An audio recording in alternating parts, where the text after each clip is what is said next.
Hello दोस्तों, कैसे हैं आप। मैं हूं आपके साथ दीपशिखा और एक मैं नई जानकारी की वीडियो बनाकर आपके बीच लेकर आई हूं। और मैं यहां आपको बताना चाहूँगी कि अभी हाल ही में सुप्रीम कोर्ट का एक नया फैसला आया था, जिसके अंदर सुप्रीम कोर्ट के द्वारा कहा गया है कि पिता की जो संपत्ति है उसके ऊपर ना सिर्फ बेटों का बल्कि बेटों का भी अधिकार होगा। हालांकि इससे पहले भी अभी तक बात निकल कर सामने आती रही है, लेकिन परवान नहीं चढ़ पाई थी।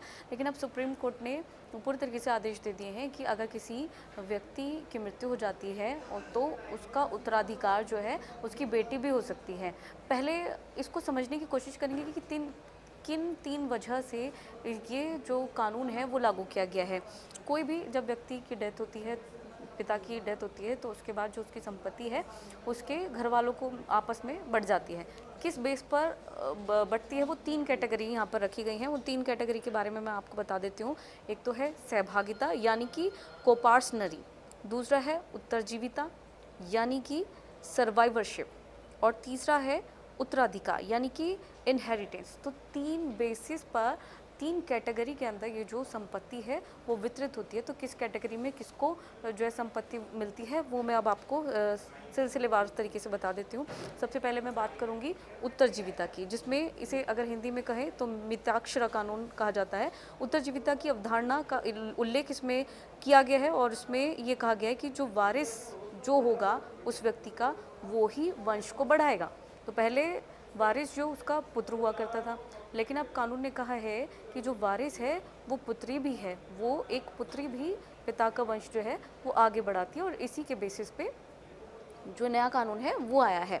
अब मैं बात कर रही हूँ उत्तरजीविता की, जिसमें पुरुष का वारिस पुरुष ही होगा, क्योंकि बेटी विवाह के बाद दूसरे घर चली जाती है। अब ऐसे में पिता की संपत्ति जो है उस पर पुत्रों का अधिकार होता है, पुत्रियों का नहीं होता है, क्योंकि पुत्री की जो है शादी हो जाती है।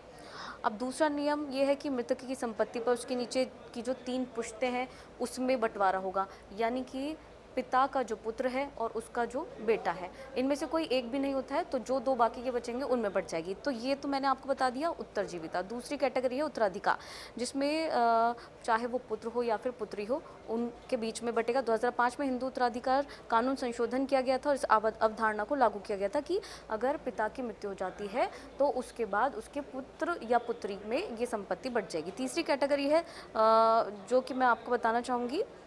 तीसरी कैटेगरी में मैं आपको बता देती हूँ सहभागिता। हिंदू परिवार में जो जो संपत्ति है वो उसके भाई में या उसकी वाइफ को, जो कि विधवा हो चुकी है, या फिर उसकी बेटी में बटेगी। तो ये तीन कैटेगरी हैं जिनमें संपत्ति बांटी जाती है। और अब जो कानून बना है उसके अनुसार पुत्री भी इसकी उत्तराधिकार है और पुत्री भी वंश चलाने वाली है, तो उसको संपत्ति का पूरा अधिकार है लेने का। तो दोस्तों, ये जानकारी कैसी लगी बताइएगा ज़रूर। लाइक कीजिएगा, कमेंट कीजिएगा, शेयर कीजिएगा। Thank you.